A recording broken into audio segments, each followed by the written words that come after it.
바울은 안디옥에서부터 시작해서 아시아와 헬라 지역, 여기 이제 자그마치 3차례나 걸쳐서 이제 선교를 했습니다. 그동안에 복음을 전하고 또 교회를 세우고 또 그리고 나서 돌아와서 예루살렘으로 돌아왔는데, 이 돌아온 예루살렘에서 바울을 기다리고 있는 것은 바울을 죽이려고 하는 유대인들이었습니다. 분위기가 얼마나 살벌했냐면요.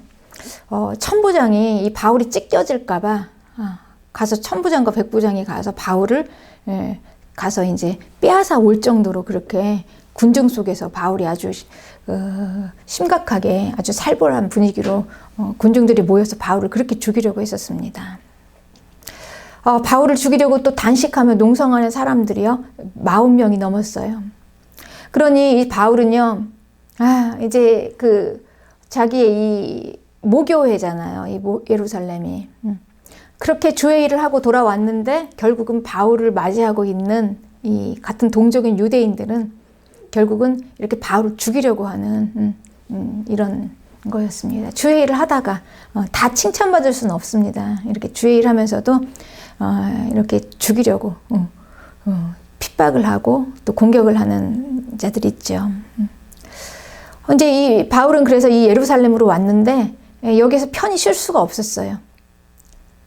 여기에서는 그냥 어느 곳에서도 한 발자국도 움직일 수가 없었습니다. 어디를 가도 여기서도 저기서도 이 바울을 죽이려는 자들이었기 때문에 문 밖에 한 걸음을 나갈 수가 없었어요. 과연 여기서 바울이 살아서 나갈 수 있을까요? 여기에서는 과연 복음이 전해질 수가 있을까요? 이 환경으로 보면은 아주 이제 바울은 여기서 죽을 수밖에 없는 이런 환경입니다. 구할 수도 없습니다. 그런데 유대인들은 왜 이렇게 바울을 죽이려고 했을까요? 그냥 죽이는 것도 보통 미워하고 죽이는 게 아니죠. 아주 살인적으로 정말 악에 받쳐서 바울을 막 그냥 죽이려고 하지 않습니까? 바울이 도대체 무엇을 잘못했길래 이렇게 원수처럼 바울을 죽이려고 할까요? 유대인들은 바울이 모세를 배반하고 또 할례를 하지 말고 그리고 또 자기들의 관습을 지키지 말라 이렇게 했다고 오해를 하고 있습니다. 그리고 이스라엘과 유대인들의 회방자다. 이 잘못된 가르침을 막 퍼뜨리는 자다. 전염병 같은 자다. 이렇게 유대인들은 바울을 이렇게 알고 있습니다. 그러니 반드시 죽여야 할 자죠. 나사렛 이단의 우두머리라 이렇게 바울을 호칭하고 있습니다. 그러니 이 유대인들 입장에서는 이 바울은 전염병과 같은 존재라 반드시 없어져야 되는 그런 존재입니다. 있으면 안 돼요. 그러니 그렇게 막 혈안이 되어서 죽이려고 그렇게 했던 것입니다. 이 유대인들은요 율법에 굉장히 열심히 있는 자예요. 그러니 하나님을 열심히 섬기는 자들이라는 것입니다. 그런데 이들이 복음을 오해하고 그러니 이게 잘못됐죠. 종교적인 신념입니다. 그 복음에 대해서 오해한 것으로부터 시작해요. 잘못된 신념은. 이 종교적인 잘못된 신념이 이렇게 무서운 것입니다. 그런데 과연 정말 바울이 이렇게 잘못된 것일까요? 왜 유대인들은 이 바울을 이렇게 오해한 것일까요? 구약과 신약의 복음은 같아요. 절대 틀리지 않습니다. 왜냐하면 구약에서 말씀하신 여호와 하나님과 예수 그리스도는 같은 하나님이십니다. 근데 위치가 다르지만 한 하나님이세요. 그 하나님, 같은 분의 입에서 나오는 말이 똑같죠. 그래서 그분의 말씀이 같습니다. 그러니까 구약에서 계시한 복음이 신약에서 우리에게 좀 더 발전해서 계시되었을 뿐이에요. 역사 속에서 우리에게 그렇게 드러난 것입니다. 그러나 내용은 같습니다. 여호와를 통해서 계시하시던 복음이 이제 예수님을 통해서 좀 더 우리에게 명확하고 확실하고 또 우리에게 더 발전해서 발전적으로 물론 계시의 내용은 같지만 더 우리가 받기에 발전적인 이런 내용으로 우리가 받은 것이죠. 예수님이 오시기 전과 후 이거를 받아들이지 못하는 마음이 강팍한 마음입니다. 그래서 예수님을 이단이라고 이렇게 치부해버리는 것입니다. 이 변화를 받아들이지 못하는 강팍한 마음의 문제인데요. 이거는 하나님께 불순종하는 마음이죠. 하나님의 그 말씀에 순종하는 마음이라면 복음을 이해할 수 있습니다. 여호와께서 말씀하시는 그 말씀을 듣고 순종한다면 이제 예수 그리스도를 통해서 계시된 복음의 내용이 무엇인가를 알 수가 있어요. 왜냐하면 하나님께서는 구약에서도 동일한 내용으로 말씀을 해주셨기 때문에 구원자 예수 그리스도에 관한 말씀, 구원자를 보내시리라 말씀을 해주셨습니다. 그런데 문제는 이 계시가 틀린 게 아니고요. 이들이 이걸 받지 못한 것입니다. 강팍감 때문에. 그러니 하나님의 뜻을 모르는 마음은 하나님을 대적하는 마음입니다. 이 대적하는 마음으로 인해서 이 복음을 이해할 수 없고 또 복음을 받아들이지 못하는 것이죠. 그러니 문제는 이 유대인들의 교만하고 강팍한 마음 때문에 자신들이 이 오해를 하게 된 것입니다. 이 예수 그리스도를 통해서 주신 이 계시는요, 구약과 동일한 내용입니다. 구약에서는 여호와 하나님을 통해서 말씀해 주셨어요. 온 세상의 하나님은 이스라엘의 하나님에게 여호와라는 이름으로 나타나셨습니다. 그래서 이스라엘의 하나님으로 계시해 주셨어요. 그 이스라엘은 하나님의 백성으로 선택하셨습니다. 은혜로 선택하셨죠. 그런데 하나님의 백성은요, 이 하나님과 관계가 있어야 합니다. 그럼 관계는 어떻게 맺어질까요? 이 관계는 그분의 말씀으로 맺어집니다. 하나님은 말씀하시고 그들은 순종하고, 그래서 하나님께서는 그들과 관계하기 위해서 율법을 주셨습니다. 그리고 그들이 하나님의 말씀을 듣고 순종하며 돌아올 수 있도록 또 제사법을 주셨습니다. 은혜로 주셨어요. 그러니 하나님의 백성은 이렇게 하나님과 관계하면서 하나님의 나라를 상속받은 자예요. 다시 말해서 구원을 받은 자란 것입니다. 그리고 이제 때가 이르러서 하나님이 이제 예수 그리스도를 통해서 계시를 해주시는데, 이제 그 계시는요, 구약에서 말씀하시던 그대로 구원자를 보내주시겠다. 그래서 구원자가 오셨습니다. 예수 그리스도. 전혀 새로운 게 아닙니다. 이거는 말씀하셨던 거예요. 단지 좀 더 발전적으로 우리에게 이게 받아들여진 것이죠. 역사 속에서 우리에게 주신 것입니다. 예수 그리스도를 통해서 이제 계시로 드러나신 것이죠. 구원자. 때가 되어서 이제 여호와는 구원자인 예수 그리스도를 통해서 말씀하시는데, 이제 이 예수 그리스도는 사람으로 오신 예수님이십니다. 구원자예요. 자기 백성 안으로 오셨습니다. 그러니 이제 하나님의 백성은 구원자가 오셨으니 구원자 안으로 들어와서 모든 게 이제 구원자 안에서 이루어지는 구원인 것입니다. 이렇게 하나님께서는 이제 구원자를 통해서 하나님의 백성을 다 모으십니다. 그러니 하나님의 백성은 다 구원자 안으로 들어와야 돼요. 구원자 밖으로 나가면 이제는 안 돼요. 하나님의 백성은. 아닙니다. 이제 모든 하나님의 백성은 다 이제 구원자 안으로 들어오는 자다. 이렇게 해서 이제 구원자를 보내신 것입니다. 이 구원자는 그래서 이 하나님의 백성에 관한 모든 것을 다 이루어 놓으셨습니다. 구원에 관한 모든 것을 다 이루어 놓으셨어요. 십자가에서 죽으시면서 죄와 죽음, 그리고 이 죄와 죽음에 속한 모든 것들을 다 병, 저주, 우리의 악한 거, 그리고 모든 약한 것들, 이런 것들을 다 예수님께서 십자가에서 다 해결하셨습니다. 최고의 원수인 죽음과 함께 모두 이기고 승리하셨습니다. 그때 저주는 다 소멸되었습니다. 이것을 선포하셨습니다. 고린도전서 15장 26절에는 그래서 맨 마중에 멸망받을 원수는 사망이라 이렇게 말씀하고 계시죠. 사망을 이기고 승리하셨습니다. 구원자께서. 그리고 예수 그리스도의 구원 안에서 생명의 길을 다 열어 놓으셨어요. 구원의 길을 다 만들어 놓으셨습니다. 그래서 예수님께서 이 모든 것을 다 해놓으시고 우리에게 주셨습니다. 그러니 우리는 이제 그 안으로 들어가기만 하면 되는 거예요. 밖으로 나가면 죽습니다. 다 구원자 안으로 들어오면 되는 것입니다. 그러니 이 구원자 밖에는 길이 없다는 것입니다. 그 안에서만 길이 있는 것입니다. 그러니 이 구원자가 이제 오시고 나서 이제 인류의 역사 속에서는 새로운 질서가 이제 생겨났습니다. 모든 것이 다 구원자 안에서 이루어지는 이런 구원이에요. 그러니 이제 이스라엘의 백성이라는 표시를 몸에다 하는 이 할례가 필요가 없게 됐죠. 구원자 안으로 들어오면 되니까 이제 마음에다 하면 되는 것입니다. 마음에서 회개하면 되는 거예요. 그리고 죄를 깨끗이 씻어내고 세례를 받고 이렇게 하면 되는 것입니다. 그리고 이제 더 이상 짐승의 제사가 필요 없습니다. 구원자께서 다 해놓으셨기 때문에 구원자께서 직접 제물이 돼서 피를 흘리셨어요. 그러니 우리는 이제 예수 그리스도의 피를 가지고 하나님 앞에 나와서 예배를 드리면 되는 것입니다. 그리고 이제 또 율법도 필요 없게 됐습니다. 이제는 하나하나 지켜서 우리가 구원을 받게 되는 게 아니고요. 이제 이 구원의 백성이 되었다는 것은 뭐냐면요. 이제 율법을 지킬 수 있는 자가 되었다는 거예요. 이 말은 하나님의 말씀을 순종할 수 있는 이런 존재가 변화가 되었다는 것입니다. 존재의 변화입니다. 하나님의 백성의 변화예요. 그러니 이제 율법을 하나하나 지키는 게 아니라 구원자 안에 들어오면 이제 이 존재가 하나님의 말씀을 지킬 수밖에 없는 그런 존재가 되어진 것입니다. 그러니 이런 것들이 이제 필요가 없는 것이죠. 더 이상 이 과거에 이런 것들을 다 가지고 있을 필요가 없습니다. 이제 새로운 새 질서로 와서 이제 구원자 안으로만 들어오면 되는 거예요. 그런데 이 구원자 예수 그리스도 이분을 인정하지 않으면은 어떻게 되겠습니까? 이제 하나님의 백성의 안으로 들어올 수가 없는 것입니다. 그러니 들어오기만 하면 되는데 들어올 수가 없는 것이죠. 이걸 인정하지 않겠다는 것입니다. 하나님께서는 분명히 구약에서도 동일하게 말씀하셨습니다. 이 모든 것들을. 전혀 이건 새로운 게 아니에요.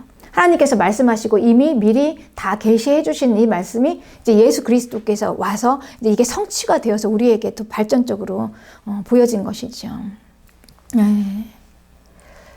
그렇습니다. 이 구원자가 우리에게 오셨으니 이제 구원자가 우리에게 모든 구원의 길을 다 열어놓으시고 또 하나님의 백성의 것을 다 만들어 놓으시고 우리에게 주신 이게 다 무엇입니까? 다 은혜입니다. 구원자는 이걸 그냥 거저 주셨어요. 은혜로. 다 주셨습니다. 그러니 구원받은 하나님의 백성은 모두 다 은혜 받은 자다라고 얘기해도 틀린 말이 아니죠. 우리는 다 하나님 앞에 은혜를 받았습니다. 그러니까 은혜를 받지 않고는 구원을 받을 수가 없습니다. 그러니 우리가 하나님의 백성과 구원자와의 관계는 은혜 입은 자, 은혜를 주시는 자 이런 관계이죠. 은혜입니다. 이렇게 이제 은혜를 받고 구원자를 만났는데 이제 이 구원자를 전하는 사람이 있어야 되잖아요. 이 구원자를 알아야 되지 않겠습니까? 이제 새로운 시대가 왔어요. 구원자가 오시는 시대가 왔습니다. 그러니 이제 구원자가 오셨다는 걸 전해야 되잖아요. 12 제자들이 막 전하기 시작합니다. 그리고 하나님께서 이 구원자를 전하기 위해서 바울을 선택하신 것입니다. 사도행전 22장 14절 오늘 본문에는 우리 조상의 하나님이 너를 택하여 너로 하여금 자기 뜻을 알게 하시며 그 의인을 보게 하시고 그 안에서 나오는 그 입에서 나오는 음성을 듣게 하셨으니 그러니 이 하나님께서는 이 바울을 선택하셔서 이 바울에게 하나님의 뜻을 알게 하셨어요. 그날 다메섹 도상에서 정말 압도적인 하나님의 은혜로 바울이 예수 그리스도를 만났습니다. 구원자를 만났어요. 그러니까 내가 만난 그 구원자를 전하라는 것입니다. 그 입에서 나온 그 말씀을 전하라. 그리고 네가 깨닫게 된 그 구원자, 네가 알고 있는 그 구원자를 전해라. 이렇게 해서 증인이 되어라. 전하고. 그래서 이제 바울을 선택하신 것입니다. 그러니 이 모든 것이 다 은혜로 된 것이죠. 하나님께서 은혜를 먼저 주셨습니다. 바울에게. 그런데 이 은혜는요, 이유가 있는 은혜입니다. 이유가 없는 은혜가 아니에요. 왜 은혜를 주셨을까요? 바울을 쓰시려고. 바울에게 이 복음을 전하라고요. 네, 구원자가 오셨다. 이게 복음이죠. 이 소식이. 이 소식을 전하라고 하나님께서는 바울에게 은혜를 주시고 그리고 이유 있는 은혜, 즉 사명을 주셨습니다. 그러니 이 은혜를 받은 자들은 뭐가 따라옵니까? 자동적으로 사명이 따라오죠. 하나님께서 우리에게 주신 은혜는요, 다 이유가 있는 은혜입니다. 이게 공평한 은혜입니다. 은혜 주신 이유가 나와 있죠. 그 다음 9절에 15절에 내가 그를 위하여 모든 사람 앞에서 네가 보고 들은 것에 증인이 되라고. 네. 그래서 바울이 이 은혜를 받은 것입니다. 그래서 바울은 이 은혜를 받고요, 이 사명을 감당함으로 인해서 이 은혜가 하나님의 은혜가 공평하다는 게 이제 증명이 되는 것입니다.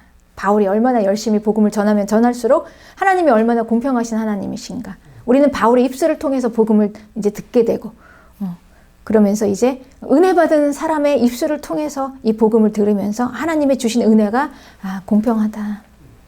이렇게 이제 받게 되는 것이죠. 그리고 하나님께서는 또 바울에게 천국을 보여주셨습니다.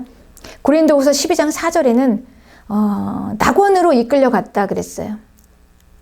말로 표현할 수 없는 또 말을 들었다 그랬습니다. 이 바울이 올라갔던 이 낙원, 셋째 하늘, 그러니까 바울이 천국을 보았던 거예요. 바울은 거기에서 정말 천국이 있다는 걸 보았습니다. 하나님의 나라가 어떤 곳인가. 그러니까 정말 천국이 있구나. 이곳이 있구나. 여기를 꼭 가야 하겠다. 우리는 다 여기를 가야 한다. 그러니까 바울이 보았던 분명한 그 하나님의 나라, 하나님의 백성이 유업으로 받은 하나님의 나라가 실제로 존재한다는 것을 바울이 보았습니다. 그러니까 바울은 벌써 하나님의 백성을 모으는 구원자를 만났죠. 그리고 이 하나님의 백성이 마지막으로 꼭 가야 할 그곳, 하나님의 백성이 가는 그 하나님의 나라, 유업으로 받는 그곳을 분명히 이제 봤으니 어떡합니까? 전하지 않을 수가 없는 겁니다. 그러니까 이게 은혜입니다. 바울은 봤어요. 우리는 보지 못했지만 바울은 봤습니다. 그러니 바울이 그걸 전하는 거예요. 자기가 본 천국을 전하는 것입니다. 분명히 있다. 하나님의 나라의 유업으로 받을, 우리가 하나님의 백성이 유업으로 받을 그 나라가 분명히 있다. 이것을 전하는 것입니다. 그러니 하나님께서는요, 이것을 주실 때 우리에게 은혜로 주시면서 하나님께서 우리에게 이제 은혜가 사명에 따르는데요. 전하라, 바울에게 전하라 하고 주실 때 절대 바울이 가지고 있는 것으로 전하라고 한 게 아니었어요. 바울 네 것으로 해라. 이게 아닙니다. 하나님께서 주셨어요. 하나님이 주신 것으로 바울이 그걸 받아서 쓴 겁니다. 그래서 전한 겁니다. 여기서 바울의 것은 아무것도 없습니다. 예수님을 만난 거, 구원자, 그리고 천국을 본 거, 이게 다 바울에게서 나온 게 아니에요. 하나님이 주신 거죠. 사명은 이렇게 감당하는 것입니다. 하나님 절대 우리에게 우리 것으로 하라고 하시는 게 아니었어요. 하나님이 주시고, 그리고 하나님이 주신 것을 받아서 그걸로 하라. 그러니 여러분, 이 은혜 받은 자가 얼마나 이 은혜에 책임이 있겠습니까? 받았으니 이걸 써야 되잖아요. 내 게 아니잖아요. 이 받은 은혜가 하나님께 받은 게 아닙니까? 그래서 이걸 알고는 가만히 못 있는 것입니다. 전하지 않고는 안 돼요.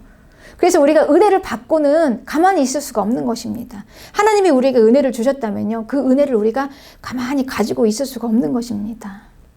내 게 아니니까요. 그 은혜를 받았으니까. 하나님께 다시 돌려드리는 거죠. 사명으로. 그렇습니다. 이게 하나님이 주시는 은혜입니다. 하나님은 온 세상의 하나님이시고요. 온 피조물의 왕이십니다. 그런데 이 온 세상의 하나님은요, 은혜를 모르는 자에게도, 그리고 은혜를 아는 자에게도, 그리고 악인에게도, 선인에게도 하나님께서는 동일하게 인자하십니다. 이게 하나님이세요. 이 하나님께서 왜 누구에게는 이런 큰 은혜를 주시고 바울과 같은 자에게는 왜 누구에게는 아무것도 주시지 않으셨을까요? 바울을 통해서만 들을 수 있도록 하셨을까요? 이게 하나님의 공평입니다.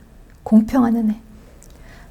주신 자가 그러니 막고 있으면 안 되죠. 주신 자가 이걸 전해야지만이 하나님의 이 공평한 은혜가 이 계산이 정확하게 잘 되는 것입니다. 그래서 은혜 받은 자가 은혜 받지 못한 자에게 흘려 보내주는 거죠. 그 은혜를 전하는 것입니다. 자기가 본 거, 복음을 전하고, 자기가 들은 하나님의 말씀을 전하고, 그리고 자기가 알고 있는 영적인 세계를 전해야 하는 것입니다. 그래야지만 이게 계산이 다 맞아지고 공평한 복음이 되어지는 것이죠. 공평한 은혜가 되어지는 것입니다. 그래서 하나님께서는 이 공평하신 하나님의 은혜를 하나님께서 이스라엘에게 내려주신 거예요. 이스라엘에게 주셨습니다. 그래서 이 이스라엘은 하나님의 공평한 은혜를 받았습니다. 그래서 하나님의 특별한 백성이 되었습니다. 그러니 우리 언제나 그랬듯이 하나님의 은혜는요, 공평하시죠. 은혜는 이유가 있습니다. 왜 하나님께서 이스라엘을 이렇게 은혜를 주셨을까요? 분명합니다. 이건 이스라엘을 쓰시려고, 모든 민족을 위해서 이스라엘을 하나님께서 쓰시려고 은혜를 주신 것입니다. 그래서 하나님의 백성으로 만드신 것입니다. 그러니 이 이스라엘은요, 이것을 하나님의 말씀을 순종하고 복종하면서 그 하나님의 뜻에 굴복하고 나가야 하는 것입니다. 그래야지 이 복음이 이해가 되는 것입니다. 이 교만하면은 복음이 이해가 안 돼요. 선민 사상으로 우리만 이 은혜를 흘려보내지 않겠다. 우리만 의롭다. 하나님의 뜻은 그게 아니잖아요. 하나님의 뜻을 왜 알지 못합니까? 우리 마음이 강팍하니까 그 뜻을 알지 않겠다는 거예요. 그렇지만 조금만 더 순종하고 마음을 굴복시키면서 겸손하게 마음을 가지면 하나님의 뜻을 이해할 수가 있습니다. 우리는 그리스도인은 신자라는 우월함에 빠져서 우리가 정죄하고 세상 불신자들은 다 악하다, 이렇게 우리가 정죄하고 그들을 수용하지 못하면요, 이 죄인을 수용하지 못하면 우리는 복음이 이해를 할 수 없습니다. 이 복음 자체는요, 은혜입니다. 그리고 이 복음 자체는 용서예요. 은혜와 용서인 이 복음을 우리가 이해하기 위해서는 죄인을 수용할 수 있고 그들의 악함을 우리가 인정할 수 있어야죠. 이해할 수 있고 받아들일 수 있어야지만이. 네. 약한 자들을 우리가 받아들일 수 있어야지만이 이 은혜와 용서의 복음이 비로소 이해가 되는 것입니다. 내가 왜 복음이 이해가 안 될까? 혹시나 내 마음 안에 이런 강팍한 마음은 없을까? 돌아보는 것이 은혜인 줄 믿습니다. 그래서 하나님께서는 이렇게 이스라엘에게 은혜를 주셨음에도 불구하고 이스라엘은 이 은혜를 받지 못했습니다. 그래서 이 하나님의 백성, 이걸 흘려보내지 않겠다. 우리만 하나님의 백성을 하겠다는 거죠. 이 하나님의 뜻을 막겠다는 것입니다. 그러니 이게 얼마나 교만입니까? 하나님의 뜻을 어떻게 막을 수가 있습니까? 그럼에도 불구하고 하나님은 하나님의 일을 행하십니다. 이 바울과 같은 자를 세우셔서 이제 하나님의 복음을 전하게 하는 것이지요. 이게 이제 바로 창조주와 피조물 간의 이 관계입니다. 은혜. 우리 창조주와 피조물은요, 어떻게 관계할까요, 서로? 주고받는 관계가 있을까요? 어떻게 주고받는 관계가 이루어질까요? 이 창조주는요, 피조물에게 전적으로 주십니다. 창조주는 피조물에게서 무엇을 취해서 받아갈 게 아무것도 없으세요. 그분은 완전하시고 완벽한 분이시기 때문에 우리 피조물들에게 우리에게 무엇을 취해갈 게 없으신 분이세요. 모든 게 다 있습니다. 그리고 모든 걸 다 이루십니다. 그래서 이 창조주가 다 해놓으시고 우리에게 주시는 것입니다. 우리는 그걸 받습니다. 우리는 이렇게 관계합니다. 그래서 하나님께서 주시는 은혜를 받고 그리고 그 은혜를 받고 이 은혜에 반응하는 거죠. 그러니까 우리가 할 수 있는 것 하나님께 무엇을 드리는 게 아니라요. 그 은혜를 반응하는 거.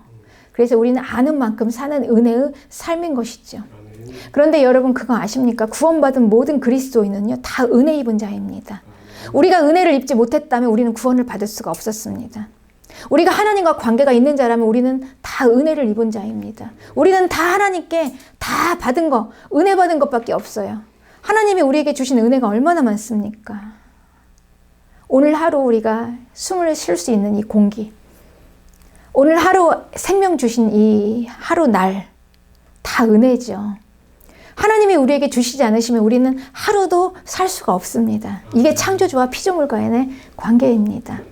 우리가 이 은혜를 모르면은요, 원망을 하게 됩니다. 우리가 부모에 대해서 부모가 얼마나 나에게 은혜를 주신 존재인지, 내 몸을 있게 하시고, 그리고 나를 지금까지 키우게 하시고, 그리고 나의 모든 걸 여기까지 우리가 자라면서 먹이고, 키우고, 입히고, 공급해주고, 다 그 은혜잖아요. 우리가 부모에게 뭘 준 게 있습니까? 은혜죠. 그걸 알고 감사하다, 은혜를 알면 감사할 게 있지만 나는 부모에게 받은 게 하나도 없어. 우리 부모가 나에게 뭘 해줬는데 나는 받은 게 아무것도 없어. 그러면 원망밖에 나오지 않는 겁니다. 원망 이외에는 없어요. 나올 게. 그렇습니다. 그러니 우리가 하나님의 은혜를 알면은요, 정말 감사할 것밖에 없어요. 아멘. 이 창조주와 피조물 간의 이 관계가 어떻게 이루어지는가를 우리가 이해하고 내가 얼마나 하나님의 한 순간순간이 다 은혜였는지를 안다면은요, 정말 우리는 원망할 게 아무것도 없습니다. 다 받은 거죠, 하나님께. 그래서 그 은혜를 받았기 때문에 그 은혜에 반응해서 당연히 사명의 삶을 살게 되는 것입니다. 그런데 우리 은혜 입은 자들은 우리 구원받은 자들은 다 은혜 입은 자들인데요. 우리가 이 은혜를 많이 받았나, 조금 받았나의 차이죠. 어떤 사람은 5달란트를 받았고, 어떤 사람은 2달란트, 어떤 사람은 1달란트. 그렇지만 하나도 받지 않은 사람은 없습니다. 다 받았습니다. 조금이라도 받았어요. 1달란트를 받았든 5달란트를 받았든 다 받았습니다. 그래야지 우리는 구원을 받은 거잖아요. 창조주가 계시다면 우리는 다 받은 것입니다. 그런데 여기 1달란트 받은 자가 나오죠. 나는 받은 게 없다라는 거예요. 나는 받은 게 없다. 나는 받은 게 없는데 나에게 뭘 요구하냐라는 것입니다. 그러니 이 주인은 나에게 준 것도 없으면서 달라고 착취해가는 분. 그러니 두렵다. 그래서 땅에다 묻어둔 것입니다. 그냥 묻어뒀어요. 하나님이 나에게 주신 게 뭐가 있는데 내가 왜 하나님을 위해서 드려야 되는 거지? 내가 왜 하나님을 위해서 해야 하는 거지? 나는 받은 게 아무것도 없는데. 그러니까 자꾸 나한테 달라고 요구만 하는 분이신 것 같으니까 그래서 두려운 거예요. 그래서 부담이 되는 거고, 그래서 이렇게 막 힘든 겁니다. 주의 일을 하는 게. 나는 받은 게 없으니까요. 내 거에서 막 뺏어가려고 하시는 분, 빼앗아 가려고 하시는 분, 내 거를 막 착취해 가시는 분, 이렇게 생각하니까 두려운 거죠. 아, 차라리 그냥 다 묻어버리자. 땅에다 묻어두는 것입니다. 이게 한 달란트예요. 어떻습니까, 여러분? 여러분들은 얼마나 받으셨습니까? 은혜를 받으셨습니까? 아니면 아무것도 나는 받은 게 없다고 생각하십니까? 은혜를 모르면은요, 이렇게 주인에 대해서 모릅니다. 주인이 누구신지를 몰라요. 은혜를 모르기 때문에. 내가 받은 게 없기 때문에 주인은 그저 그냥 악한 분, 그저 그냥 착취해가는 욕심쟁이, 이렇게만 생각을 하는 것입니다. 그렇죠. 그런데 분명히 우리는 받았습니다. 내가 알든지 모르든지 우리는 은혜를 받았습니다. 이 한 달란트 받은 자는 나는 받은 게 없다 하고 지금 땅에다 묻어놨잖아요. 그리고 마치 은혜 받지 않은 자의 삶을 살았어요. 마치 나는 아무것도 받은 게 없는 것처럼 그렇게 삶을 살았습니다. 그래서 그냥 뭐 은혜 받은 자가 아니라 우리가 구원받고요. 구원받고 은혜 받지 못한 자의 삶을 살면 어떤 삶이 나올까요? 세상 사람들하고 똑같은 삶이 나오죠. 사명이라는 게 없어요. 그냥 나 하나 잘 살고 나 하나 잘 먹고 세상 사람처럼 똑같이 사는 거예요. 돈 많이 벌고. 주를 위해서가 아니라 나를 위해서 사는 삶을 사는 것입니다. 은혜가 없으니까요. 나는 받은 게 없으니까요. 내가 뭔가 받은 게 있어야 내놓는데 내가 받은 게 없으니까 나는 그냥 나를 위해서 사는 거죠. 나 자신, 나 하나만을 위해서 사는 것입니다. 그런데 여러분, 하나님께서는요, 이걸 다 계산을 하고 계신다는 거예요. 하나님은 한치의 오차도 없으신 분이세요. 아주 공평하신 분이십니다. 분명히 주셨으면 그걸 요구하세요. 그래야 계산이 맞습니다. 이 온 우주가 돌아가는 걸 보세요. 이 지구와 이 온 천체와 이 한치 오차가 있으면은요, 이게 돌아갈 수가 없는 것입니다. 우주가. 여러분, 우리가 오늘 하루 숨쉬고 살아갈 수 있다는 것, 내 몸 안에 이 어마어마한 이 복잡한 이 모든 것들이 있죠. 이게 한치 오차라도 있으면 우리는요, 오늘 이렇게 살 수가 없어요. 한치 오차도 없으신 하나님의 그 완전하심 때문에 우리가 있는 것입니다. 하나님의 계산이 정확하세요. 분명히 하나님 은혜를 주셨습니다. 나는 못 받았다고 하더라도 주셨습니다. 그분은. 그러면 그분은 우리에게 요구를 하십니다. 자, 한번 보자 하고 결산할 때가 있다는 거예요. 네가 받은 은혜에 대해서 하나님이 공평하신 하나님이시거든요. 왜 나에게는 이렇게 예수님을 알게 하시고 복음을 듣게 하시고 구원을 받게 하셨을까? 그러면 구원받지 못한 사람들은 어떡합니까? 그 불공평입니까? 구원받지 못한 그들에게 은혜를 입지 못한 그들이 바로 불공평일까요? 우리 하나님께서 이렇게 불공평한 하나님이실까요? 그런데 하나님은요, 공평하세요. 나에게 은혜를 주셨기 때문에 나에게서 그 받은 은혜로 그 사명이 나가지 않으면은요, 그 구원받지 못한 자들은 그 생명의 복음을 들을 길이 없어요. 들을 길이 없습니다. 그럼 그들의 생명값을 어떻게 합니까? 그들의 생명값의 계산을 하나님께서 나에게 취해 가신다는 것입니다.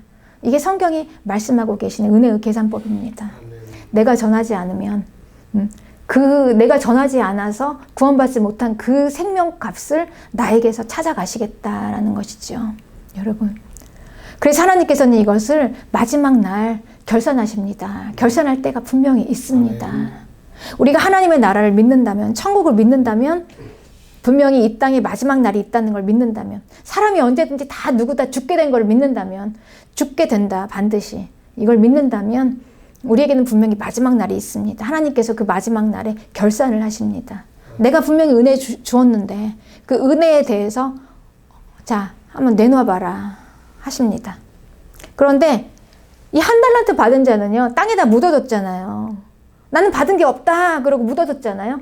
그래서 그냥 열심히 그 일평생을요, 자기 자신만을 위해 살았습니다.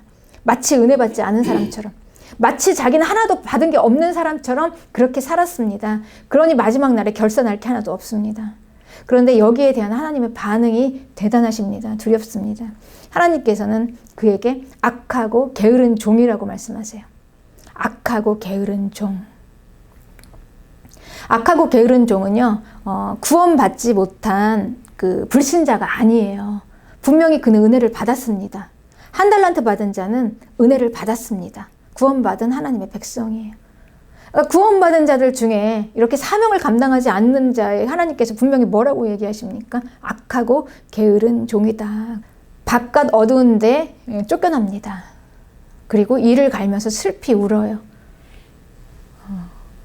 그러니 하나님의 그 성 안으로 들어오지 못하는 거죠. 네. 그렇습니다, 여러분. 우리는 다 구원받았죠. 구원받은 그리스도인들입니다. 그럼 우리에게 은혜를 주셨습니다. 우리는 다 은혜 받은 자들입니다. 우리가 정말 은혜 받은 자들이라면요, 받은 은혜만큼 우리는 내어야 합니다. 우리가 뭐 비록 한 달란트 받았으면 그만큼 그래도 내놓을 게 있잖아요, 하나님 앞에. 5달란트를 받았으면 내놓을 게 더 많습니다. 더 많이. 그래서 많이 받은 자에게는 많이 요구한다고 말씀하셨죠. 많이 달라고 할 것이다. 예수님께서 분명히 우리에게 말씀을 하셨습니다. 그러니 구원받은 모든 그리스도인들에게는 사명이 있습니다. 아멘. 누구에게만 있는 게 아니에요. 모든 구원받은 은혜 입은 그리스도인들에게는요, 사명이 있어요. 사명이 있다는 거는 그냥 사는 게 아니에요. 막 사는 게 아니라는 얘기예요. 내가 태어났으니까 그냥 태어난 김에 그냥 사는 게 아니라는 거예요. 사명이 있다는 거는 주신 분이 있다는 거죠. 그 주신 분의 뜻에 합당하게 살아간다는 것입니다. 그 매뉴얼대로, 그 코드에 맞춰서 그분이 원하시는 대로, 요구하시는 대로 살아가야 할 책임이 있다는 것입니다. 그래서 우리가 사는 인생에는요, 책임이 있습니다. 그냥 사는 게 아닙니다. 그래서 우리는 이 하루하루를요, 우리가 얼마나 신중하게 살아야 할 것인가, 우리가 하루를 얼마나 귀하게 값지게 살아야 할 것인가. 우리가 그냥 숨 쉬고 오늘 아침에 일어난 하루가요, 그냥 나에게 주신 하루가 아닌 것입니다. 근데 세상 사람들처럼 아무 생각 없이 그냥 살아간 하루가 아니에요. 그들은 은혜를 받지 못했잖아요. 그런데 우리는 은혜를 받지 않았습니까? 책임감이 있습니다. 사명이 있는 하루입니다. 하나님의 뜻에 합당하게 분명히 뭔가를 내어야 할, 오늘 하루를 통해서 내어드려야 할 그런 시간들입니다. 이게 바로 우리에게 주신 인생이라는 것이죠. 하나님은요, 이렇게 이 모든 것들을 다 주시고 내라고 하세요. 근데 주지도 않고 그냥 막 날로 드시겠다는 게 아니죠. 날로 취해가시겠다는 게 아닙니다. 그래서 하나님께서는 바울에게도 다 이렇게 모든 걸 다 주셨습니다. 도저히 살아나올 수 없는 이 예루살렘에서 바울이 어떻게 살아나왔으며 거기에서 어떻게 복음을 전했을까요? 사도행전 23장 11절에는 그날 밤에 그 엄청나게 바울이요, 그 군중 안에서 막 찢길 뻔했어요. 그때 이제 바울도 얼마나 공고했겠습니까? 그날 밤에 이제 주님이 바울에게 나타나셨어요. 그래서 이렇게 말씀하십니다. 담대하라. 내가 예루살렘에서 나의 일을 증거한 것 같이 로마에서도 증거하여야 하리라. 이렇게 비전을 주십니다. 그러니까 하나님께서는 이 바울에게도 항상 이렇게 주시고 취하세요. 우리에게 그렇습니다. 그냥 막 내놓으라는 게 아니고 주시고 취하십니다. 우리에게 비전을 보여주시고 이루십니다. 우리에게 하라는 게 아니에요. 비전을 믿으면 따라갈 수 있습니다. 하나님께서 하실 것이다. 믿음으로 가는 것이죠. 이게 하나님이 일하시는 방법이었습니다. 바울에게. 그래서 이 바울은요, 아무리 예루살렘이 그냥 다 바울을 잡아 죽이려고 그 어느 곳도 안전한 곳이 하나도 없지만 바울은 안전합니다. 하나님이 바울에게 미리 비전을 주셨습니다. 로마로 가야 하리라. 그래서 바울이 어떻게 로마로 가게 될까요? 정말 생각지도 못한 방법을 통해서 갑니다. 바울은요, 이 로마 군대들의 보호를 받고 가요. 로마 시민을 보호하겠다는 명목으로 그들이 보호합니다. 그래서 보병이 200명, 마병이 70명, 그리고 창군이 200명. 이들을 동원해서 다 바울 하나를 움직이려고, 그래서 가이사라로 움직입니다. 이렇게 호의를 받으면서 가는 거예요. 이거 하나님이 하시는 게 아니면 어떻게 이렇게 갈 수가 있겠습니까? 바울은 이렇게 해서 예루살렘을 빠져나갑니다. 무사히 나갑니다. 그러니 이 바울은요, 예루살렘에서 죽고 싶어도 죽을 수가 없어요. 그러니까 사명이 있는 사람은요, 이 사명을 감당하기 위해서는 죽고 싶어도 죽을 수가 없습니다. 다시 말하면은 우리 인생은 사명이라는 것입니다. 수명은 사명이에요. 그렇습니다. 그리고 이 바울은요, 어떻게 여기에서 또 복음을 전할 수 있었을까? 이 매여 있는 상황에서도 바울이 어떻게 복음을 전했는가 보십시오. 바울은 여기에서 총독인 베스도와 벨릭스와 아그리빠 왕을 만났습니다. 그 당대의 최고의 고관 대작들입니다. 누가 이들 앞에서 복음을 전할 수 있겠습니까? 이 바울처럼 이 메인 입장에서 이들과 만나는 이 만남이 아니면 복음을 전할 기회가 없죠. 이 세상의 고관 대작과 죄인의 신분으로 만났습니다. 바울은. 그럼에도 불구하고 바울은 거기서 아주 당당하게 하나님의 복음을 전했습니다. 메인자로서. 이 메인 게 아닙니다. 메어도 이 복음을 전하는 자가 큰 자입니다. 이게 바로 하나님의 사명자인 것이죠. 그래서 바울은 여기에서 이렇게 얘기합니다. 내가 이렇게 결박당한 것 외에는 다 나와 같이 되기를 원한다. 이게 바울의 심정이죠. 우리가 사회적으로 지위가 높다, 고관대작이다. 이게 중요한 게 아닙니다. 하나님의 은혜를 받아서 하나님의 복음을 내가 가지고 있고 그 생명을 내가 가지고 있다. 바울에게 다 주셨다고 하셨어요. 바울의 손에서 다 나와야 합니다. 바울은 하나님께서 바울에게 모든 걸 다 주셨어요. 그 은혜를 주셨어요. 이제 바울이 풀어놔야 돼요. 그걸 놔야 합니다. 네, 여러분 오늘 하나님께서요 이 교회에게 이걸 주신 것입니다. 은혜 받는 우리 그리스도인들에게 하나님이 이 모든 생명에 관한 모든 것을 다 우리에게 주신 것입니다. 이제 우리가 풀어야 돼요. 이걸 우리 손에서 우리가 내어야 합니다. 이 한 순간순간 하나님께서는 그 내는 그 한 순간순간도 절대 우리 걸 쓰시지 않으세요. 우리는 그런 자원이 없어요. 주시고 취해 가십니다. 비전을 주시고 이루십니다. 은혜를 주시고 반응하게 하십니다. 말씀을 주시고 전하게 하십니다. 능력을 주시고 행하게 하세요. 재물을 주시고 쓰게 하세요. 건강을 주시고 일하게 하세요. 지혜를 주시고 죄를 하게 하십니다. 다 하나님으로부터 나오지 않은 게 없습니다. 우리 것은 아무것도 없습니다, 여러분. 하나님이 주시고 모든 걸 다 주셨으니까 하나님이 은혜로 우리에게. 그래서 우리가 특별한 자인 것입니다. 하나님이 선택하신 은혜 받은 자인 것이죠. 영광의 복음을 받은 자들 아닙니까, 우리가. 그러니까 우리는 이렇게 받은 게 많은데 우리가 어찌 나는 받은 것이 아무것도 없다고 할 수가 있습니까? 나는 아무것도 없어요. 건강도 없어요. 난 지혜도 없어요. 지식도 없어요. 여러분, 우리가 하나님께 받은 게 왜 없습니까? 우리는 믿음도 없어요. 네. 그러나 우리는 하나님께서 하나님 분명히 우리에게 말씀하십니다. 분명히 주셨다고 말씀하세요. 있습니다. 찾아보십시오, 여러분. 하나님께 받았습니다. 하나님을 찬양할 수 있는 입술이 있습니다. 예배 드릴 수 있는 몸이 있잖아요. 하나님께 기도할 수 있는 입이 있지 않습니까? 그렇습니다. 한 달란트 받은 자처럼 우리 어리석은 자가 되지 않기를 바랍니다.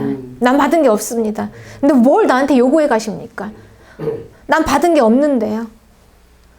그래서 하나님께 받은 은혜를 그냥 땅에다 묻어두고 그냥 나를 위해서 살게요. 나만 위해서 살게요. 나한테 준 것도 없으면서 뭘 가져가려고 해요. 이러면서 나 자신만을 위해 살았던 그 한 달란트 받은 자. 결국은 마지막 돌이킬 수 없는 그때, 정말 그때 가서 후회해도 어쩔 수 없는 그 시간이 분명히 옵니다. 여러분, 우리에게는. 하나님이 이거 한 달란트를 주셨었네.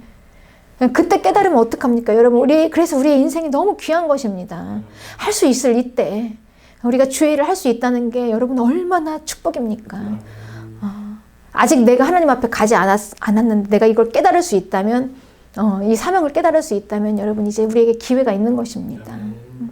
사는 날 동안 내게 주신 사명을 잘 감당해서 결산의 날 후회 없는 한 번 주신 인생을 잘 사시기를 주님의 이름으로 축복합니다. 아멘.